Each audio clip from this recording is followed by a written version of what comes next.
Elevated এক্সপ্রেসওয়ের অর্থ ছাড়ে কোম্পানির শেয়ার হস্তান্তর ইস্যুতে দীর্ঘ শুনানি হয়েছে আপিল বিভাগের পূর্ণাঙ্গ বেঞ্চে। আদালত জানিয়েছেন, থাইল্যান্ডের ইটাল থাইয়ের শেয়ার চাইনিজ কোম্পানির কাছে হস্তান্তর ইস্যুতে স্থিতাবস্থা বজায় থাকবে।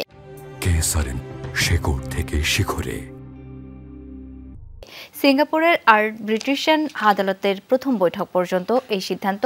সিঙ্গাপুরে বিষয়টি সমাধান না হলে 3 মাস পর ফের বিষয়টি আপিল বিভাগকে জানাতে বলা হয়েছে। এর ফলে স্থবির থাকলো এলিভেটেড এক্সপ্রেসওয়ের জন্য চাইনিজ ব্যাংকের অর্থচার এবং নির্মাণ কাজ। আদালতে ইটাল থাইয়ের পক্ষে ছিলেন অ্যাটর্নি জেনারেল এম আমিনুদ্দিন ও অতিরিক্ত অ্যাটর্নি জেনারেল শেখ মোহাম্মদ মোরশেদ। আর চাইনিজ কোম্পানির পক্ষে ছিলেন আরেক অতিরিক্ত attorney general barrister Mehedi Hasan Chowdhury. Public private পার্টনারশিপের প্রকল্পটি 51 ভাগ শেয়ার ইটাল থাইয়ের, বাকি 49 ভাগ চাইনিজ কোম্পানি শ্যান্ডং ও সিনো হাইড্রো কর্পোরেশনের। বিচারপতি বলেন, আদালত চায় এই প্রকল্প সুন্দরভাবে চলুক। সিএকের ফার্স্ট সেশন হয়তো সহসা হতে পারে, এটা ফার্স্ট মিটিং হতে তেমন কোনো প্রসিডিউর কোনো বাদ নেই।